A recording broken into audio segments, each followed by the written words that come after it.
Oaks, a house in the country which I rented for the summer. As an author, I write tales of mystery and murder.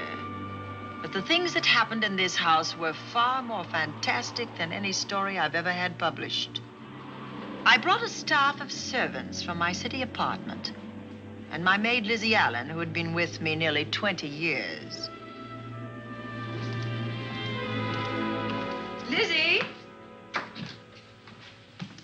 Yes, Miss Cornelia. Is the car ready?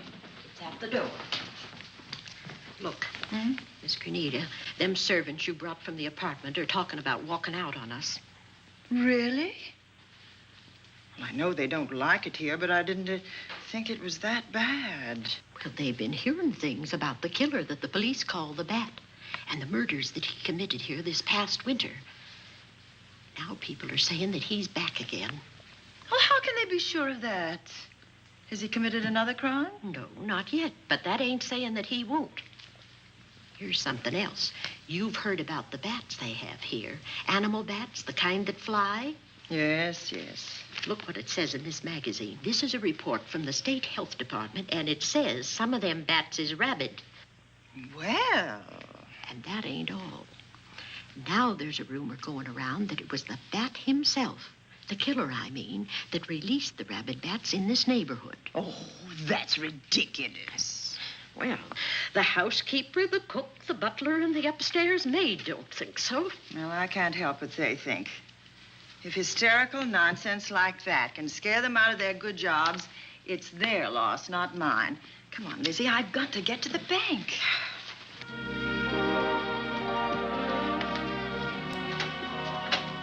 Drive directly to Zenith Bank, Warner. I'm afraid we'll have to hurry. It's near closing time. I'll get you there, Miss Van Gorder.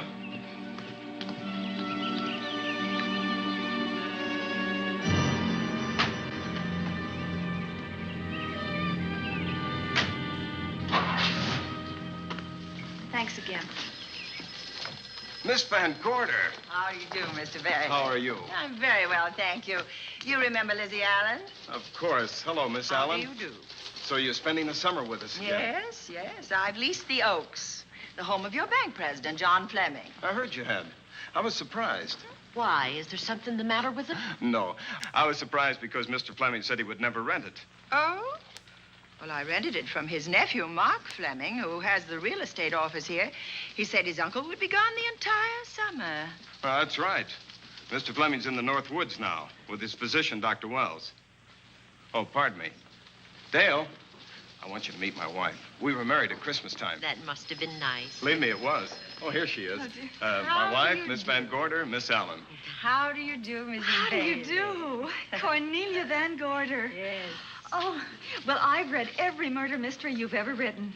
I just adored that weird one, The Private Morgue of Dr. X, even though it gave me the shivers. Only the shivers? Scared hell out of me. Oh. Well, I really mean that Miss Corney killed them off in that one. When you refer to my books, please don't call me Miss Corney. Pardon me, Mr. Bailey. Mr. Hines is here to see you. Oh, yes. Excuse me, please. Don't be strangers now. No, Oh, no, I we should say won't. not. Oh, so you're a bride. Well, not quite. Not since Christmas. You know, I'm sure I've seen you. Well, I used to be my husband's secretary here in the bank. Of course I remember. May I welcome our most distinguished visitor back to Zenith? Oh, that's very charming, but, Lieutenant Anderson. Lieutenant Anderson, of course. Chief of Detectives of the Zenith Police Department. This is Miss Allen. Miss Allen. How do you do? Lieutenant Anderson is one of our favorite citizens. He's on the bank's board of directors. Not bad for a policeman. You must have made a good thing of it. Well, I saved my money, if that's what you mean. It's near closing time, and I've got some business in the safe deposit vault. Please come and see me, Mrs. Bailey. Oh, I'd love to. And you, Lieutenant. Thank you. Goodbye. Goodbye. Nice to meet you. My, what a charming woman. She moved into the Oaks just the other day. That house is a proper setting for a writer of mysteries. Oh, it certainly is. Vic, what's the matter? Come in here, both of you.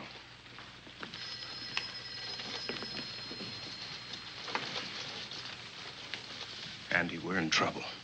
Wendell Hines came in to pick up $350,000 worth of bonds that we were holding as collateral for a loan. They were kept in our special vault. Mr. Fleming and I are the only officers of the bank who have access to that vault. So? The Hines bonds are gone. That's not all. Other negotiable securities are missing. From what I can gather, short of a careful check, the bank has been looted of over $1 million worth of securities. You'll have to notify Fleming. I wish I could talk to him. Unfortunately, he and Dr. Wells are deep in the woods. They can't be reached by phone.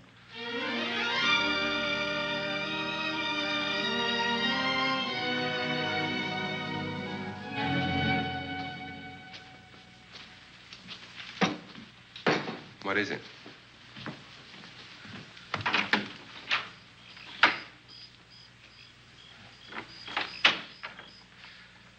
I thought I heard someone on the path coming from the lake. Had an idea it might be that guide of ours. Oh, Sam won't show up until morning. It's a 20-mile canoe trip from here to civilization. 5 will get you 10. Sam has a message for me. I thought you told him at the bank not to bother you. I did, but they'll bother me. Doctor. Yes, John. What would you do for $500,000? Anything short of murder. Why not murder? Too messy. Too great a risk? For $500,000? Yes. I pinched $1 million from the bank. Well, I'm not kidding. I embezzled it. Not that I think you wouldn't do it if you thought you could get away with it. I got away with it. I'm not talking about currency. I took negotiable securities that could be converted into cash. I have the cash in 10s, 20s, and 100s. Well, I'm your doctor, not your lawyer. Why tell me this? You'll find out why. Who's going to take the blame for the robbery? Bailey, the cashier. They'll never suspect me. I like Bailey. Well, so do I. I love the guy. I gave him his first chance. He has a lovely little wife. Charming girl. Was the best man. Where's the $1 million? In my family's tomb in Zenith. In the crypt with my father's casket. I don't buy that, John. No? No. You forget that I had you in charge when you were a very sick man. When you raved in delirium. And I heard you talk about a hidden room. Now, where else could you put a hidden room except in that mansion you built? That white elephant you call the Oaks. Look, everyone knows I have a bad heart. Now, who would doubt it if you wired the bank directors that my heart had failed? That I had fallen from a great height here in the woods. And that I was badly smashed up. You could ship the body back for burial and instruct them not to open the casket due to the condition of its contents. Well, you realize, of course, that we'd have to have a body to put in that casket, which means that we'd have to deal with an undertaker at this end. Of course. Well, where do we get a body? Couldn't we provide one of our own? How about Sam? Sam, our guide? Sam weighs about as much as I do. He's practically a hermit. He wouldn't be missed for a long time. The local undertaker would know him. Not if we made him look as if he'd been in a serious accident. But if Bailey's going to take the blame, why'd he have to do this? A jury might acquit him. In that case, I'd be a logical suspect. I could disappear, of course, but it's safer if they think I'm dead.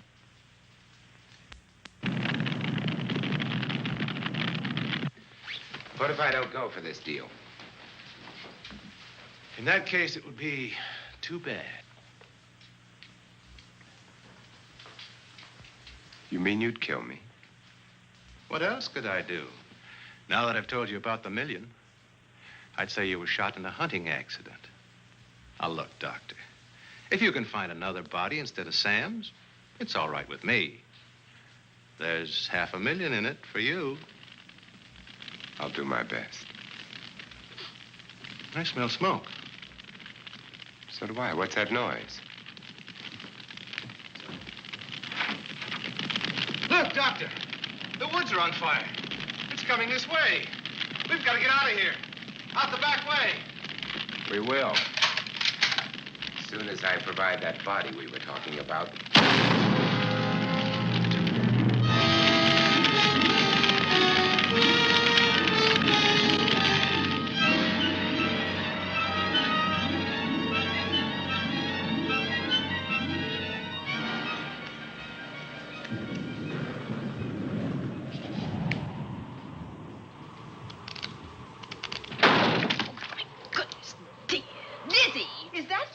Yes, Miss Cornelia. There's a storm coming up, and it's gonna be a snorter. The wind nearly blew the door off its hinges. Well, that noise blew my game higher than a kite. I think I've lost some of the cars. Oh, I'll get them for you. Oh, I see you found the paper. Drat that paper boy, scooting by on his bicycle, just chucked it into a clump of bushes and let it go at that. For land's sake, Mr. Vic Bailey's been arrested. Oh? I think. Victor Bailey, vice president and cashier of the Zenith Bank, was arraigned before United States Commissioner Alvin Fielding, charged with the embezzlement of over $1 million. I can't believe Vic Bailey had anything to do with that robbery. Oh, well, I see our landlord is home again. Landlord? Mr. Fleming. Dr. Malcolm Wells is back in town with the body of John Fleming, president of the Zenith Bank, who was killed in a forest fire. Mr. Fleming will be laid to rest in his family's tomb on Friday. And I hope he stays there. Well, why shouldn't he? Well, this is his house. And ever since he died, some funny things have happened here. For instance? The housekeeper, the cook, and the butler said that they heard strange noises at night. And the upstairs maid swore that she met a man without a face coming up the back stairs. Oh, so that's why they quit and left me to run this place without a staff. They didn't tell you, Miss Corney, but the truth is they were scared to stay. But you're still here, Lizzie. Haven't you seen anything? No. No, and even if I had, I ain't afraid of ghosts. They're afraid of me. Honest, Miss Corney, a spiritualist told me once that ghosts was allergic to me. But this Bat feller they keep talking about in the paper, I guess he'd be different. No, I don't think you'd have the same effect on him. Oh, dear.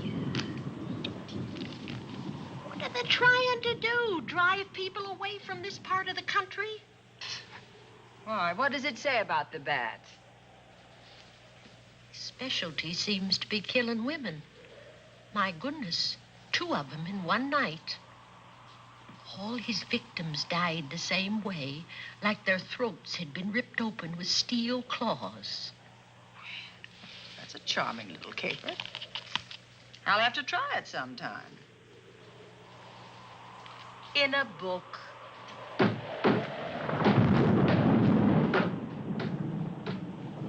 That ain't nothing, just something bumping against the house. That's just the wind banging a door. Pay no attention to it. Listen to this. One of his victims who lived for a moment after she was found described the Bat as a man without a face. Honest, Miss Corney, I think that woman must have been exaggerating.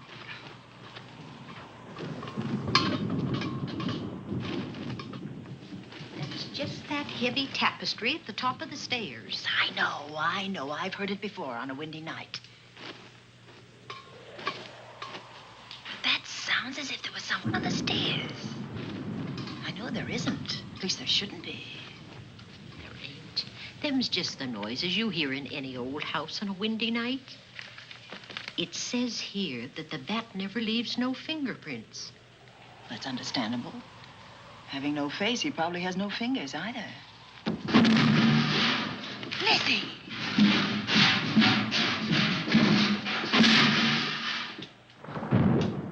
And that, I suppose, is the cat dropping its dentures.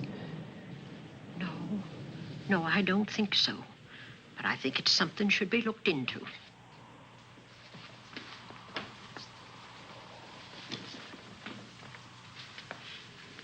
Who chucked him down here?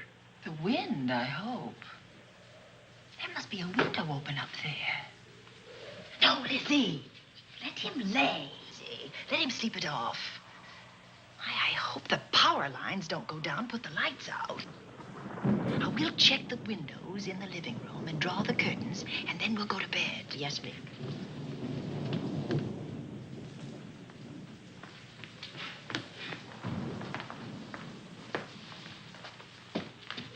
I won't be a minute.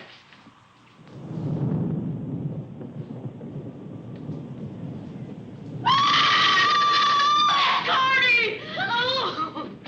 What's that? Oh, when I went to get the paper, I turned the latch off. I forgot to turn it on again. He's out there. He was coming in. He might have got you. Oh, but he didn't, and he's still out there, thanks to you. Now, you hurry now, and we'll call the police. No, I won't leave you, Miss Corny. Are you okay? Yes, ma'am, I'm okay. Okay.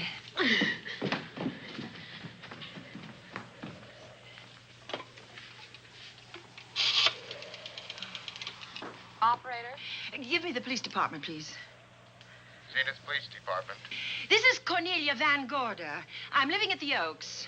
We know about that, Miss Van Gorder. Just a moment ago, a man tried to force his way into this house. You're not alone there, are you? What about your servants? Well, I have none except my chauffeur, and he's away. He won't be back until the morning. Now, there's only 2 of us here tonight, and we're going to lock ourselves in my room. Now, if any of your men see anything, will you have them call me? I'll send officers over there right away. Well, thank you very much.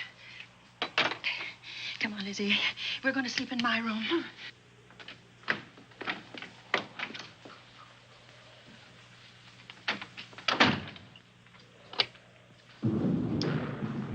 Well, nothing can get at us in this room now, I think.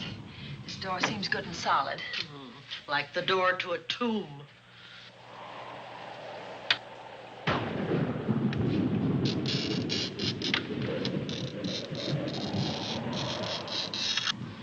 I think that couch will be comfortable. There's some extra bedding, you know. Yes, ma'am. Closet. Let's see now.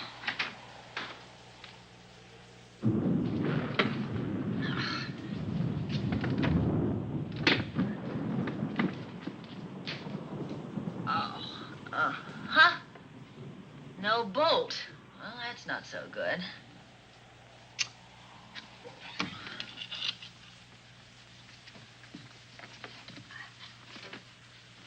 What's that for? That, my good woman, is a booby trap. If anybody tries to open this transom, this will be knocked off, and we'll hear it fall.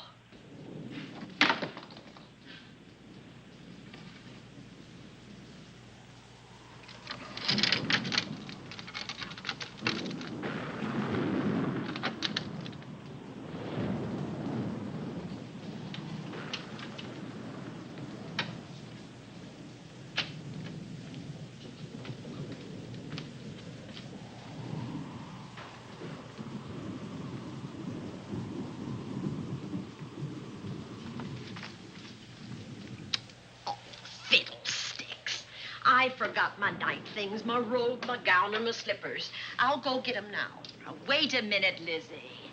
I'll go with you. Now, don't you bother, Miss Cornelia. My room's just down the hall. Lizzie, I told you to wait. It's all right. I'll only be a second. Get in here. Get in here.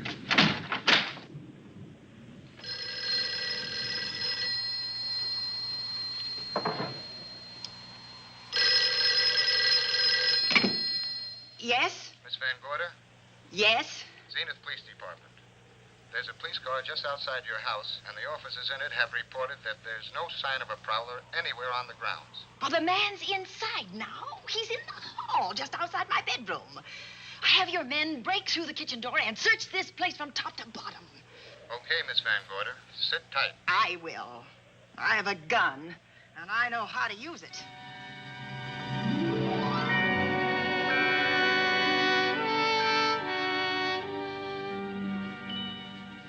Oh, relax.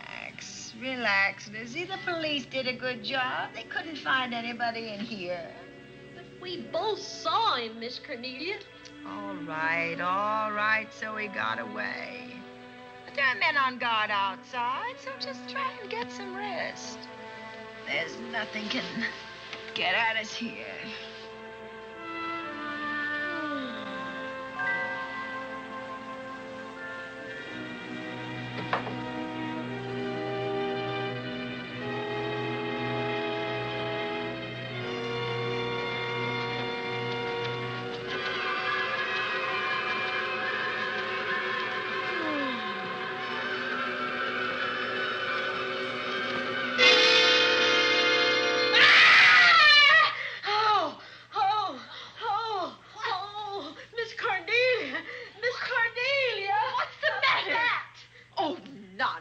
You've had a nightmare. Maybe I did.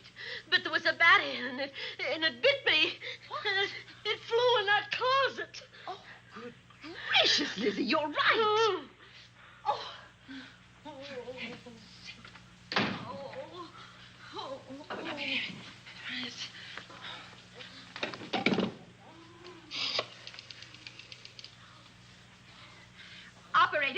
Operator, will you get me Dr. Malcolm Wells' office, please? No, I don't know his number, and I have no phone book up here, but this is an emergency. Will you connect me with his office, please? Oh, dear, I'm going to get the rabies. Hello? Hello? Dr. Wells' office? This is a call service. Dr. Wells is out at the moment, but if you'll give me your name and number, I'll try to locate him. Well, this is Miss Van Gorder of the Oaks. My maid has just been bitten by a bat that may be rabid, and she must have treatment as soon as possible. And I was told that Dr. Wells was the nearest physician. I'll try to find him for you, and if I can't, I'll send you another doctor. Oh, well, thank you very much. Oh, he's out on a case. Oh, I hope it's not a delivery. A baby, I mean. They can be terribly complicated. They never bothered me none. Oh, Lizzie, you never had a baby. Of course I didn't. That's why they never bothered me. Oh, does it hurt, huh? Little.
Dr. Wells? Are you there, Dr. Wells?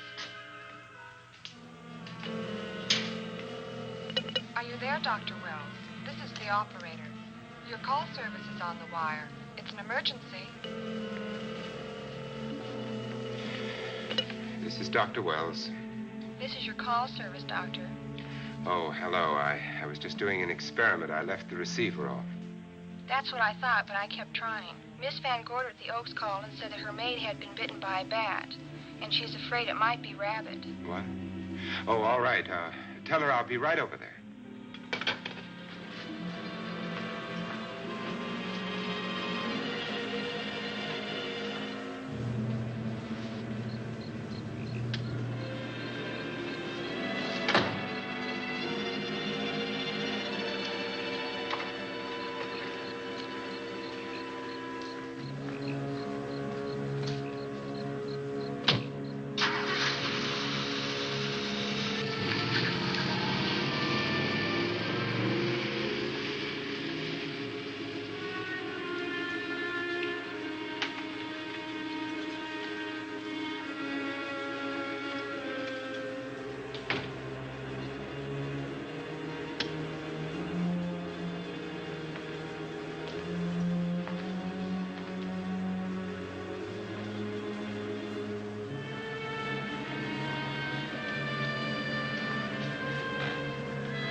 Who's there? Dr. Wells. Come in. Good evening. Oh, I'm so glad they found you, Doctor. Well, I reached my office shortly after you called. How is your maid? Is she in any pain? No, she doesn't seem to be. Did the bat get away? No, I believe it's still in my bedroom. Oh, good. I'll want to examine it. There you go, Miss Allen. Now you'll feel better? Doctor, have I got the rabies? Well, I can tell you better after I've examined the bat's brain under a microscope. That thing's got a brain? Oh, you'd be surprised. Where is it? I think the little darling is in that closet. Oh. You know, it's a pity you leased this house, Miss Van Gorder. Why a pity? Well, my dear lady, I don't want to alarm you, but... Oh, well, after tonight, nothing can alarm me. Yes, I understand. It must have been terrifying. So many unexplainable things have happened here. There's something about the place. Your servants must have sensed it when they walked out on you. An apprehension of disaster. Well, let's see. Aha! Yes. There he is. All right, now. Take it easy. Nobody's going to hurt you. Quiet now. Quiet.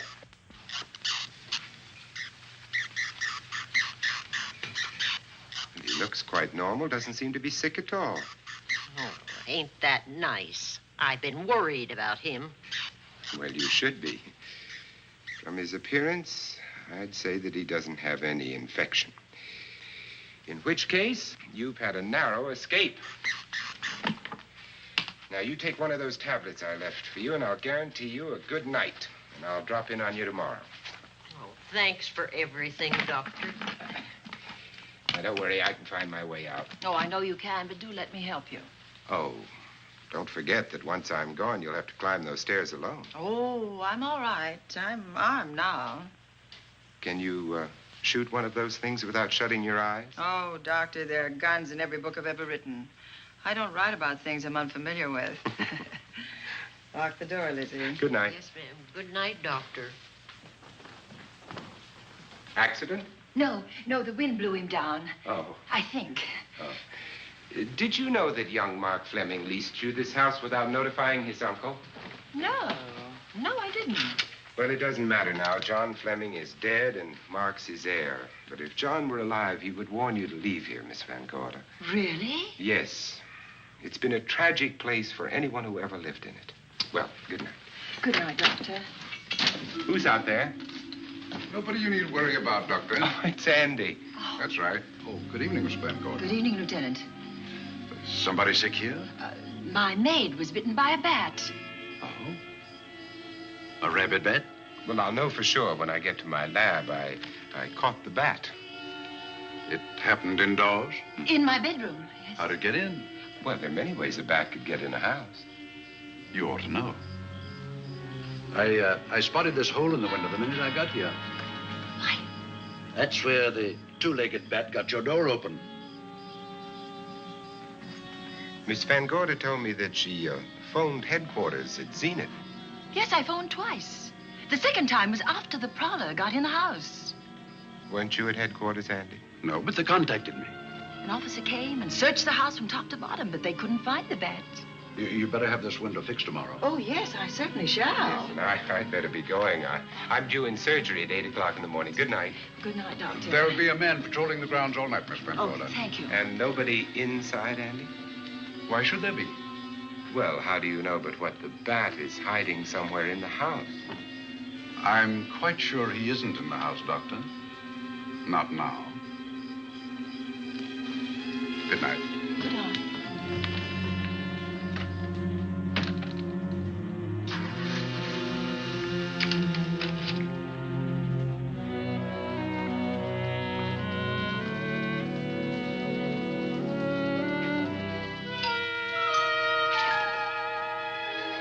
Hi, Andy. Hello, Mark. Well, congratulations.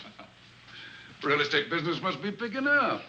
New office, new furniture. New deal. How do you like it? Looks expensive. Are you squandering your inheritance? Oh, I haven't got it yet. Well, the paper says John Fleming left his entire fortune to you. Funny thing about that entire fortune is that we can't find it. No kidding. Oh, all Uncle John had in his bank account was a couple of $100. And his safe deposit box was empty. If we don't find that missing million, mine will be empty, too. How come? Well, all my savings were invested in Zenith Bank stock. The examiners won't certify the bank is solvent until those stolen securities are found. So the stockholders have voted an assessment that'll wipe some of us out. It's a since those securities have been converted into cash. And if I can't find that cash, I'm sunk. Well, where are you going to look for it, Andy? Here in Zenith. Your uncle wouldn't take $1 million on a hunting trip, would he? You suspect Uncle John? Why, Andy, he founded the Zenith Bank. That'd be like robbing the family tomb. You think he wouldn't? Well, besides, Vic Bailey's fingerprints are all over the vault. Now, they didn't find any of Uncle John's fingerprints. Because he wiped them off. Can the defense prove that?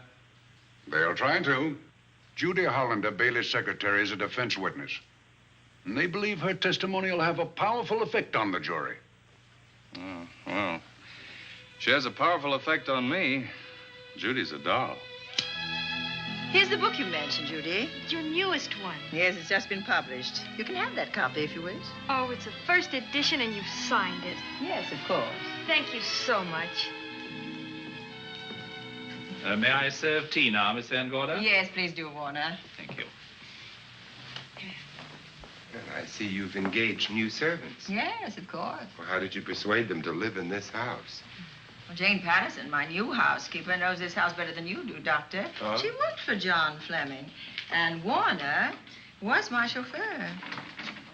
Chauffeur turned butler? Yes, incredible. He can play any part at a moment's notice. Did you get a plumber, Warner? No, we can't get a plumber for 3 days, madam. What about that leaking pipe? The basement will be flooded in 3 days. Well, the pipe is no longer leaking. You mean it's dried up of its own accord? No, not quite. I packed the elbow where the water was coming out. Packed the elbow? Oh. Thank you, madam. Now, there's a character. How long did you say that he worked for you as chauffeur? About 3 months. Well, I hope he doesn't have a police record. My dear Dale, it may interest you to know that the last night of his life, John Fleming told me that he loved your husband like a son. If Fleming were alive today, he would be fighting to prove Vic's innocence. Could Mr. Fleming prove his own innocence? Miss Van Gorder, can there be any doubt about it? There will be when Miss Hollander testifies at Vic's trial. Oh? You know something that we haven't heard yet, Judy? Something I saw with my own eyes. She's not permitted to say what it was. My dear girl, I wouldn't think of asking her. But let's assume for a moment that Fleming did steal the $1 million. Now, what would he do about it? Where is it? Hidden someplace where he could lay his hands on it without getting caught in the act. Now, if I was writing this, instead of living in the middle of it, I'd hide it right here in this spooky old house. Under a loose floorboard or up a chimney? If Mr. Fleming had the nerve to steal $1 million, he'd make his plans well in advance. I'd say he'd prepare a place to hide it. Possibly when this house was being built. Now, I rented this place from Mark Fleming, his nephew. I wonder if he'd have the floor plans. I'll ask him. Yes. Lizzie, will you bring Mrs. Bailey the phone? Oh, you ask him now. His number is Summit 7537. Oh, thank you, Lizzie. Summit 7537. Not bad, eh, Andy? That means new business. Now, you see, somebody wants to buy a house. Mark Fleming speaking. Oh, hello, Dale. Well, hang on a minute, honey, while I see if I have him. It's Dale Bailey, all excited. Miss Van Gorder wants to know if I have the floor plans of the Oaks. Now, what would she want with the floor plans? Well, she suggested to me that your uncle might have hidden the bank loot there. Are the plans here? Well, they're somewhere in the house itself. Wait a minute, there is a place where Uncle Johnny might have kept those blueprints. What place? Well, I heard him talk about it a good many years ago. I can't be sure of the exact location. Anyway, I don't think the old boy had the guts to steal $1 million. But if I find those plans, I'll let you know, Andy. Hello, Dale. Look, honey, I haven't seen those plans since I was a kid, but I'll come over tonight and maybe we can find them. Thank you, Mark. We'll expect you. He seems to think they're here in the house somewhere. He's coming over tonight. Well, that's good. Dale and Judy are my house guests for the weekend. Would you like to have dinner with us tonight? Oh, no, thank you. I couldn't. I still have a few calls to make. You know, if Judy's testimony is going to clear Vic Bailey and implicate John Fleming, others may get the idea that there's buried treasure in this house. Don't even mention your testimony until you're actually on the stand. Oh, I won't. That's a smart girl, Judy, and a very lovely girl. Well, good afternoon, ladies. Goodbye, Doctor. Dr. Wilbur. Come on, girls, let's go.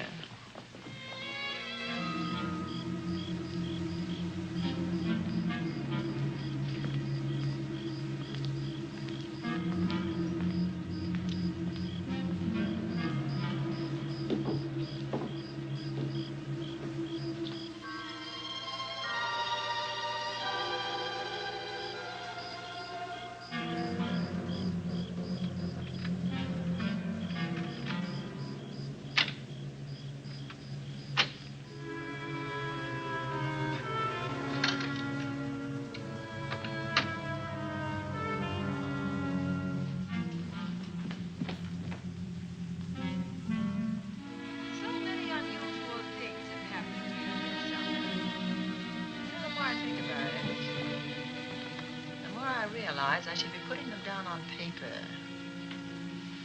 Weren't you your husband's secretary, Dale? Yes, I was. Do you take shorthand? Mm-hmm. Well, my dear, if you'd like to have your mind occupied, I want you to work with me while I write the story of this fantastic criminal, the Bat.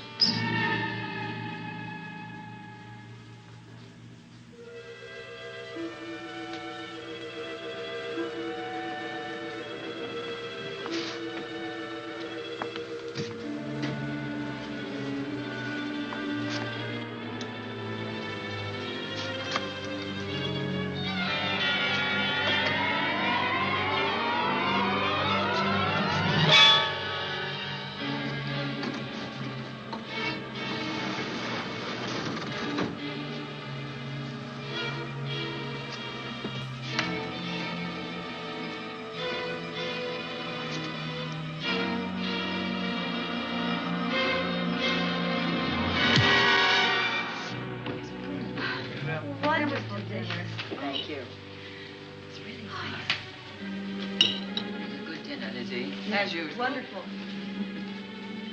Oh, what a lovely piece of silver. It's an original, isn't it? Yes, they still use them in England for buffet breakfasts. Some hot water in the bottom. You should keep as hot your sausages and your scrambled eggs. Interesting. It's very useful. Really nice.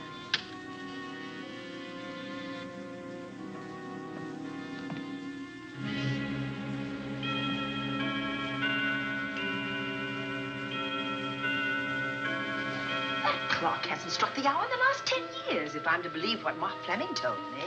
Why is it angled away from the wall like that? I don't know. Somebody must have moved it. Lizzie, very likely when she was dusting. Wait a minute. Did you know there's a door in this paneling? No, I didn't. Oh. My gracious, so there is. Maybe it opens to a secret passage. Well, certainly to a secret something. Exciting. Who knows, girls? We'll be about to stumble on that missing million. Oh, this is panel. There's a panel. There must be some gimmick to it. There always is. Yes, it moves. It moves. It moves. Oh.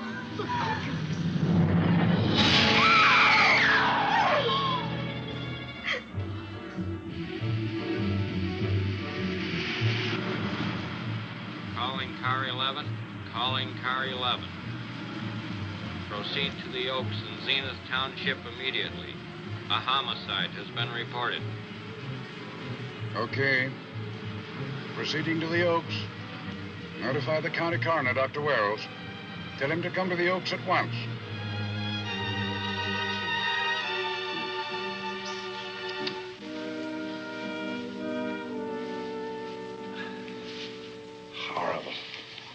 His throat has been torn by some creature with fangs or claws.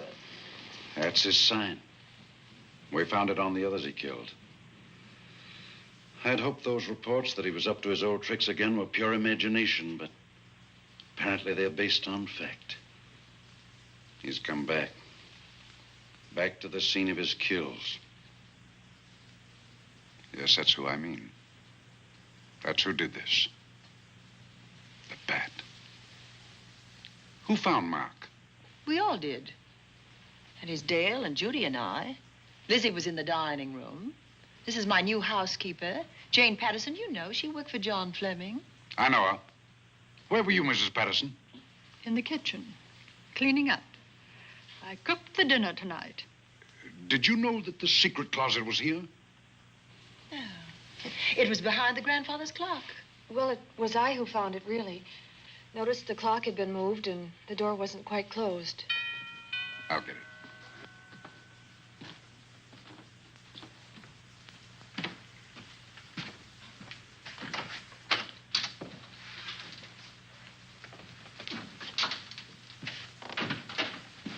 Who is it?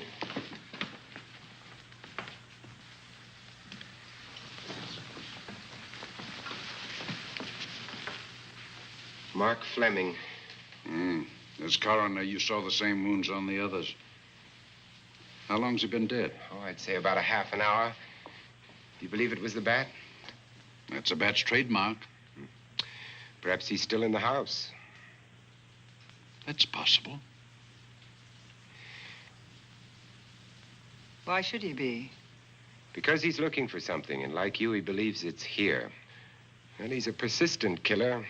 I would advise you to get out of this house as quickly as possible, notwithstanding our expert police protection. Have you called the morgue? They're on their way here. Oh, good. I want to examine the body before they get here. May we take it into another room? Yes, to the sunroom in the back. Thank you. Give me a hand. Excuse me.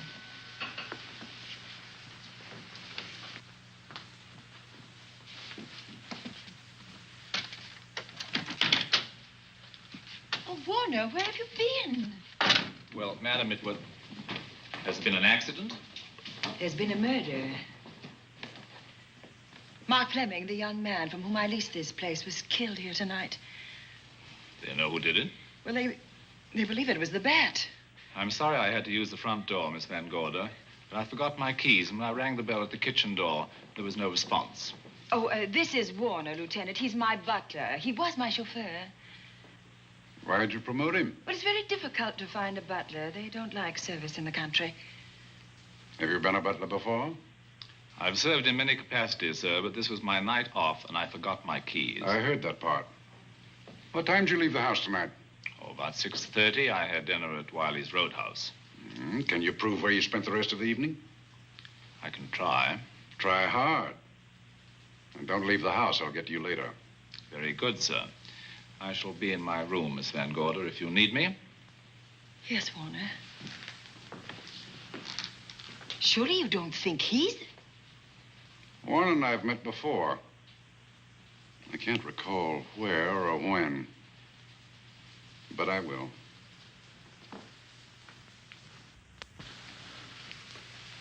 There'll be a crew here shortly from headquarters, dusting for fingerprints, taking photographs. But in the meantime, Mrs. Patterson, you aren't leaving the house tonight, are you? No, Lieutenant. Don't. I'll talk to you in the morning. Good night.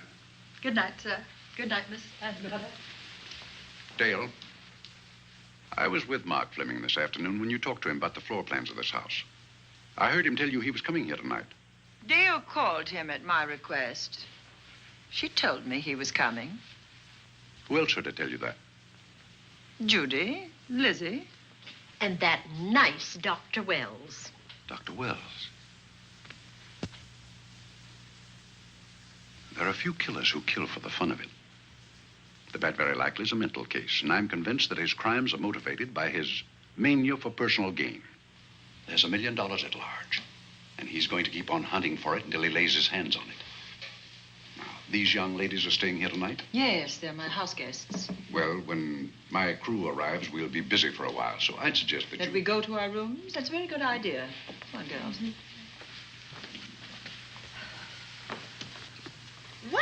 police guard for this house tonight, Lieutenant. You've got one.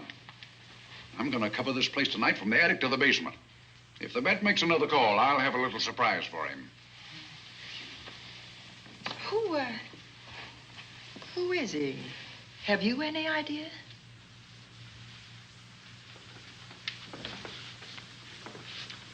He could be anybody. So far, there are clues to his identity, but nothing we could take before a jury. I am afraid we must look higher than the criminal world. He may be a merchant, lawyer, doctor, scientist, one of the pillars of his community. Ladies, lock your doors tonight. Stay behind them. I promise you you'll be safe. Good night. Good night, Lieutenant. Good night.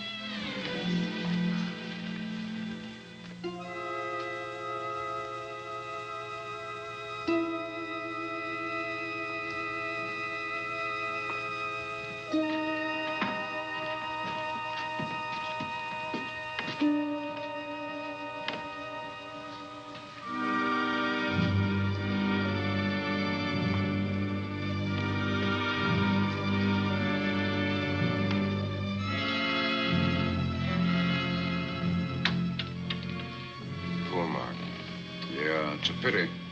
So young. Well, Doctor, do you agree it was the bat? In my report, I shall say the death was caused by the same technique used in the other killings. A paralyzing blow to the throat, followed by severe lacerations of the jugular, resulting in excessive hemorrhage. In a layman's language, he didn't know what hit him. Oh, he knew. But he didn't have time to think about it.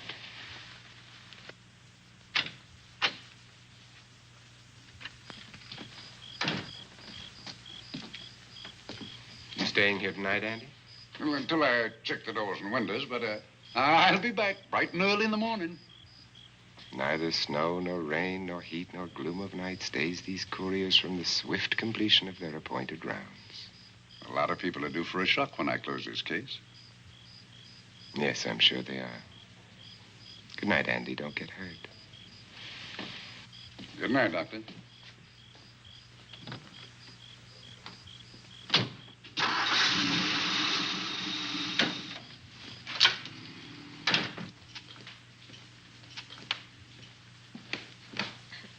You know, I think we'd better let you get some sleep. Oh, Lizzie and I share this room for mutual protection. You know, one night, a storm blew the wires down, put the lights out, and I went out the next day and bought a half a dozen of these things. You better take one with you, Dale. Oh, thank you. We'll go across the hall now. Are you sure there's nothing else you need? Oh, no. Quite sure. We'll be all right. Well, if anything bothers you, you just sing out, and 2 strong women will come to your rescue.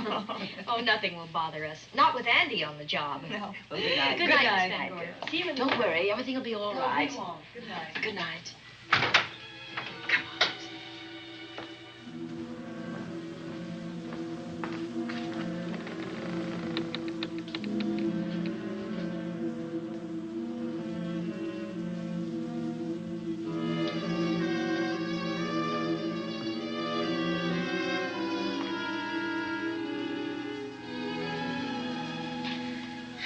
I don't think I'll sleep tonight. Me neither. All I can see is poor Mark Fleming staring at us. I thought that when people died, their eyes closed, as in sleep. Don't think about it. I'll bet you're thinking about it. No, I was thinking of my poor husband sleeping in jail tonight. Oh, Judy, I love him so much.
What's that noise?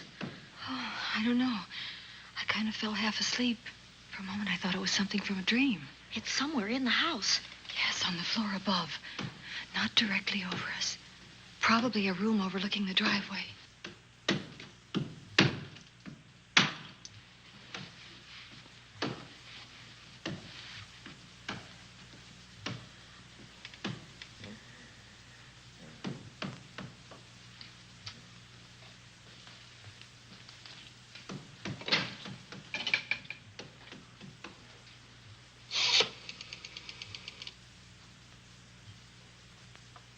Should we call Miss Van Gorder? She'll hear it. How can she help but hear it? Oh, besides, we don't want her to think we're a couple of hysterical women. Well, I'm about to become one. Oh, I dear. had it for one night. Dale, you're not going out in that hall. I want to know what's happening up there. But Lieutenant Anderson said if we stayed behind our locked doors, we'd be safe. Vic isn't safe locked up in that jail. Suppose that stolen money is in this house. Mark Fleming seemed to think it was. Maybe that's what somebody's looking for. Oh, for heaven's sake, don't you hear that awful noise up there? Now, Lizzie, you've just got to stay awake. The house phone and the outside phone wires have been cut, and we can't get help. Where's that policeman? Oh, I don't know. Something must have happened to him. Now, go on, get on your robe. Oh, Dale, please don't go up there. I've got to. Think what it could mean to Vic. Now, you stay here. Oh, no. If you go, I go.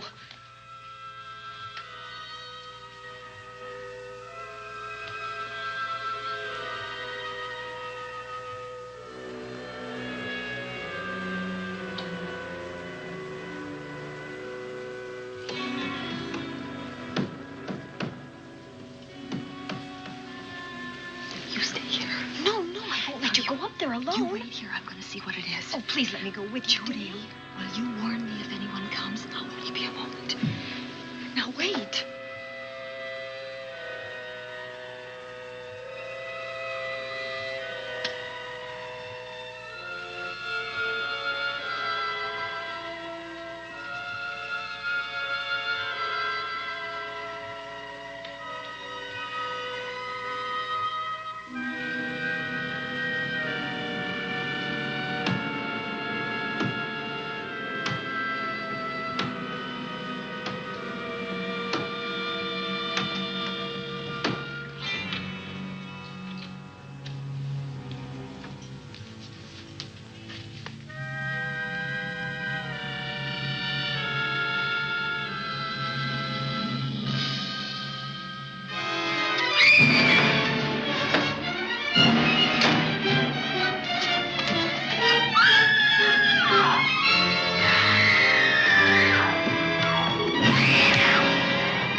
Give her to me. I'll look after her. Oh, Dale.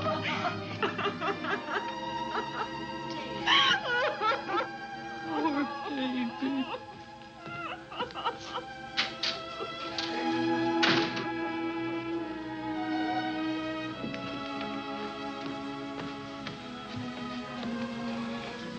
Judy.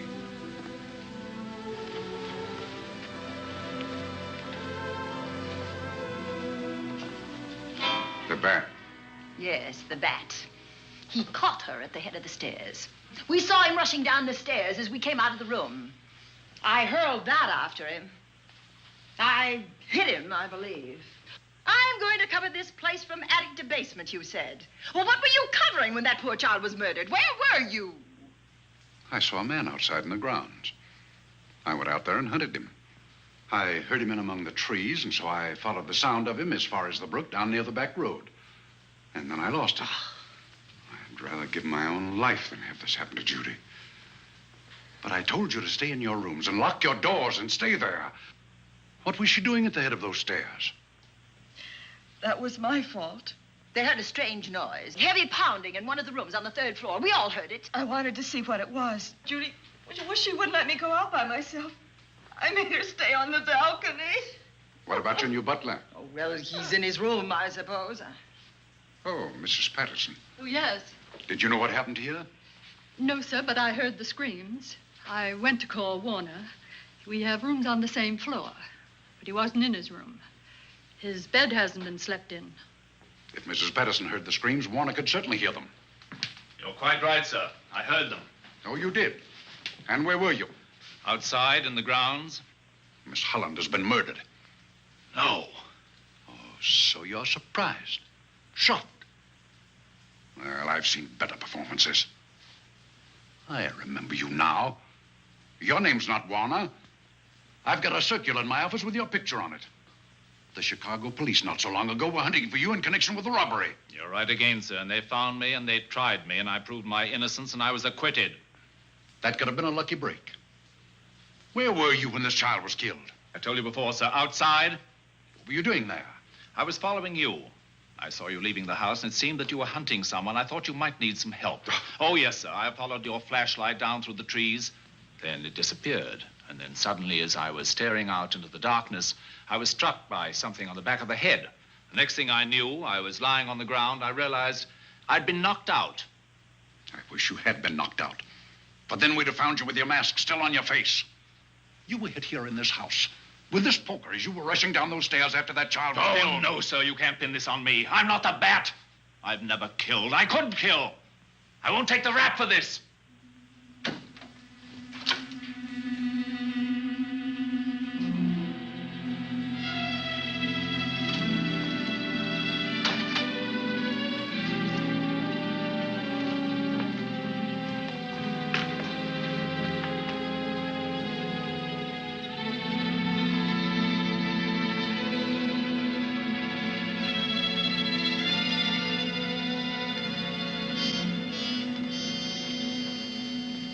Doctor. We have another case for the county coroner. You see, the bat came back. Why did you come back, Doctor? Well, I had an accident about a mile down the road. The right rear wheel of my car came off, and I plunged into the ditch. This was the nearest house, so I came here to call for help. I thought I'd find you around, Andy. Physician, heal thyself. You must have been hit by something on the back of your head. I told you I had an accident. So you did, Doctor. So you did. I could be wrong. But maybe I'm not. We shall see. All right, dear, let's start a new chapter. For days, the murders held the headlines. Lieutenant Anderson grilled us and ransacked the house from top to bottom. Warner was not placed under arrest, but his every move was watched. At night, except for a detective on guard in the house, the police and the reporters left us alone. And on one of those nights, without telling Lizzie or anyone else, I pursued a secret investigation of my own.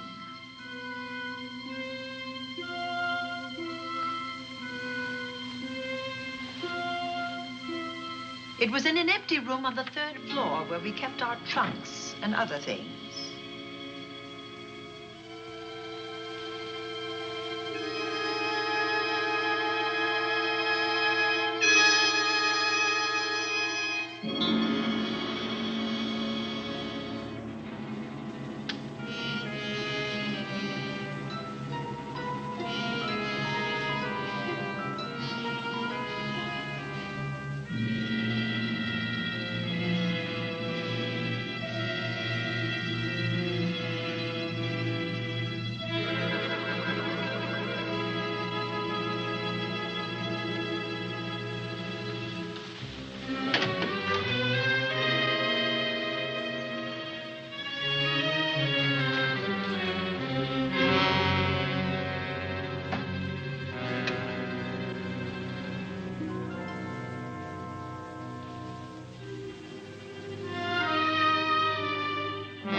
bright idea to kill me in my own lab and let people think that I'm the bat.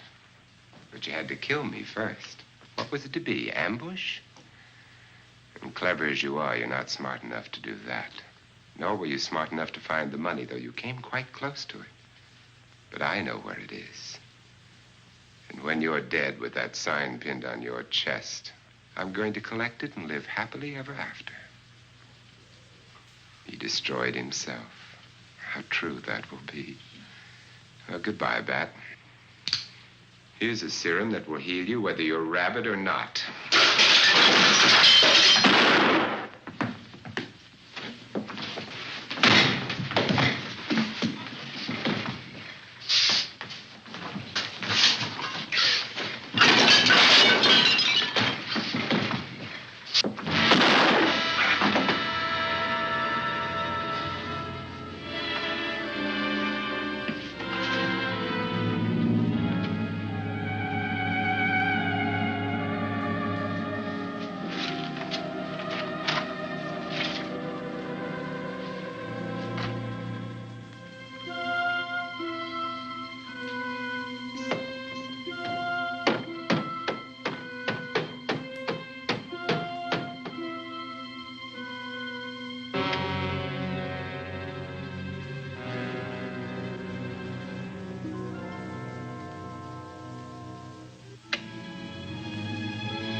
Something's wrong.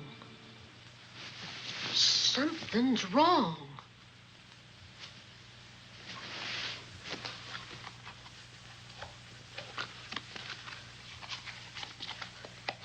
Miss Cornelia.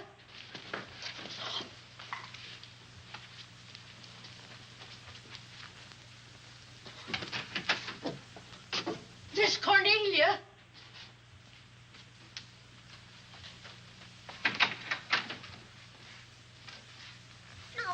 Where would she be going at this time of night?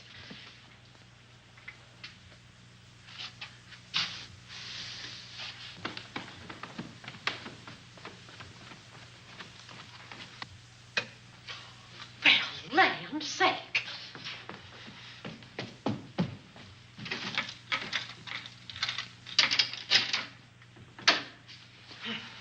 I never.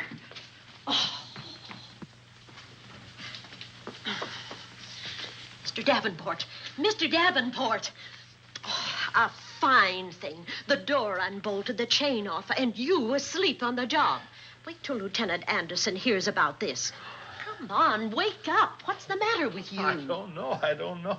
My head hurts. My whole body's numb. Here, take a sip of this. Try to snap out of it. I'll be back in a minute.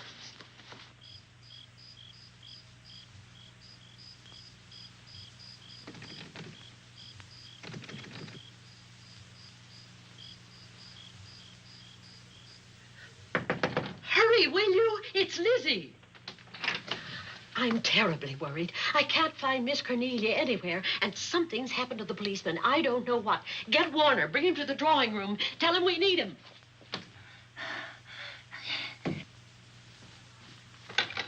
Are you all right now? Yeah, I'll be all right in a minute.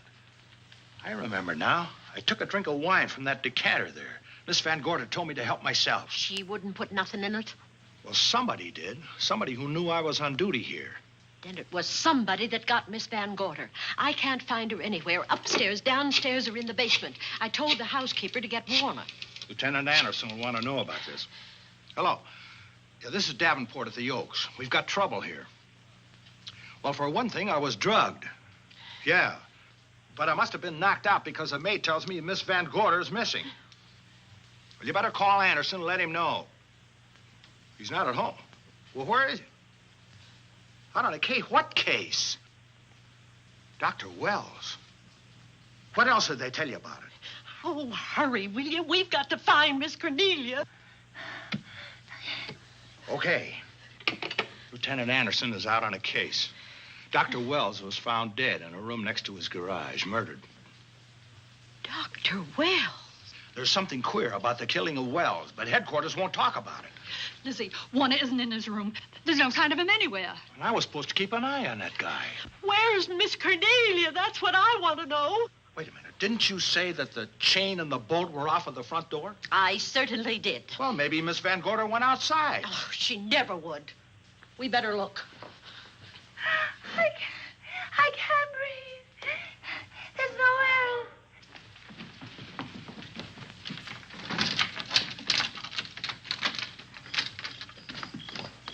Miss Cornelia. Oh, Miss Van Miss Gorder. Cornelia.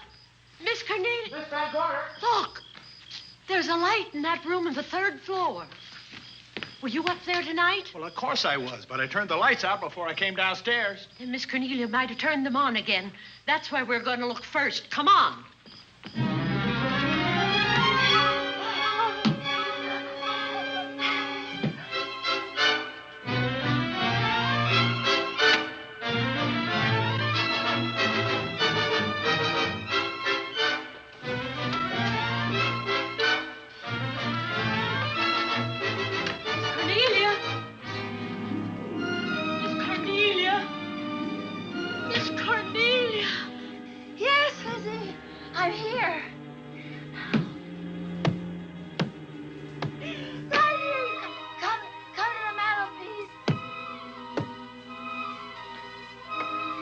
Miss Van Gorder, what do we do now? Over the mantel, there are 5 panels. Strike it with your hand.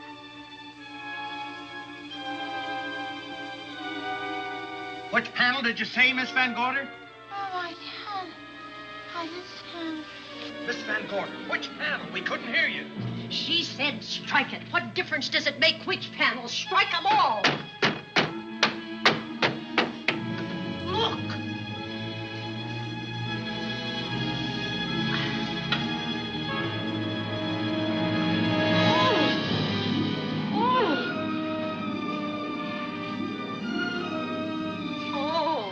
It's all right now. It's all right, dear. Lizzie's here.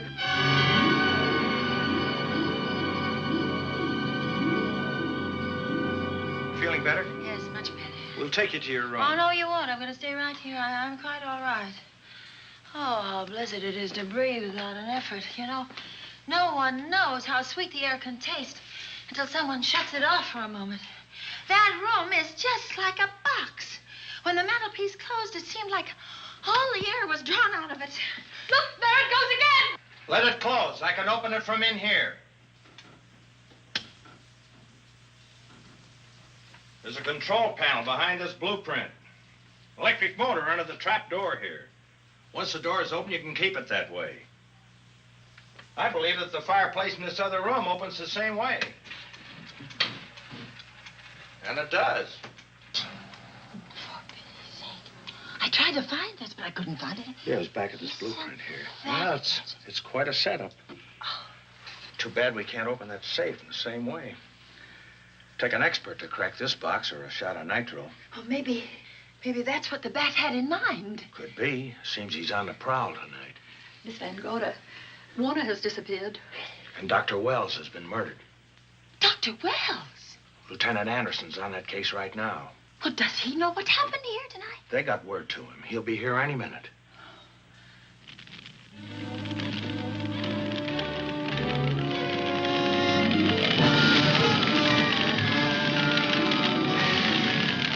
What's that noise? Miss Van Gorder, the garage is on fire. Scott, look at that.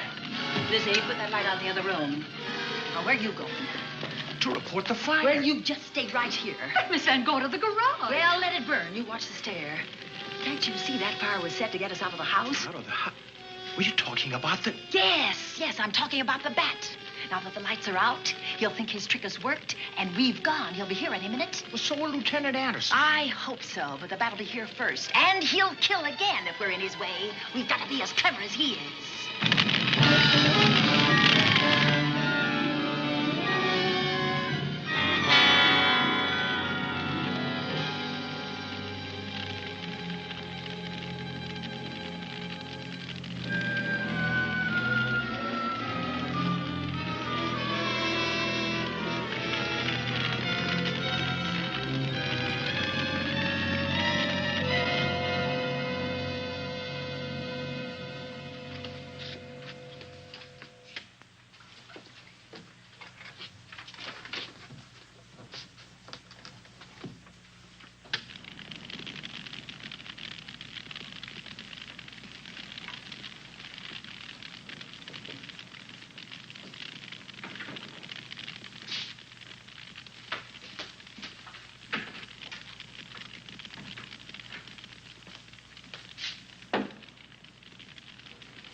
But you'll be safer downstairs. I'll take care of you. Well, the others can go, but I'm going to stay right here.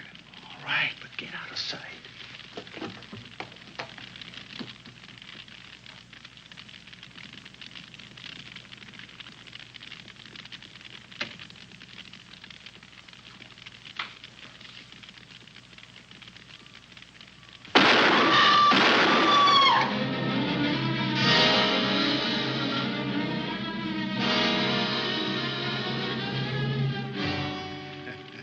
Let's face it, ladies, and get it over with. Others have seen my face before they died, but I'll have to deny you that pleasure. This would make a good scene for your book, Miss Van Gorder, but I'm afraid you'll never write it.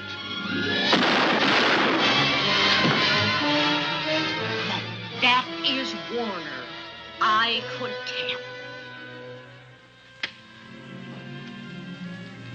You misjudged me, Miss Ellen. Warner! I don't like being a murder suspect, Miss Van Gorder. I was headed for a plane, but halfway to the airport, I changed my mind and came back. I'm glad that I did.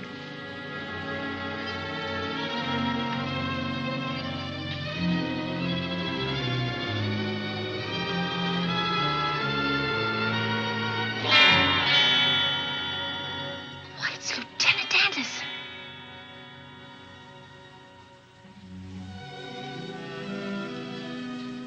Yes, it was Anderson. He'd discovered the secret of the hidden room and was waiting to get into it and open up the safe. We found the money in it, a little over $1 million in 10s and 20s and 100s. Good old Andy. With all his ill-gotten gains invested in bank stock. It's rather a clever way to hide stolen money. In the open, as it were, and so respectable. But don't try it. No matter how clever you are, you can't hide murder.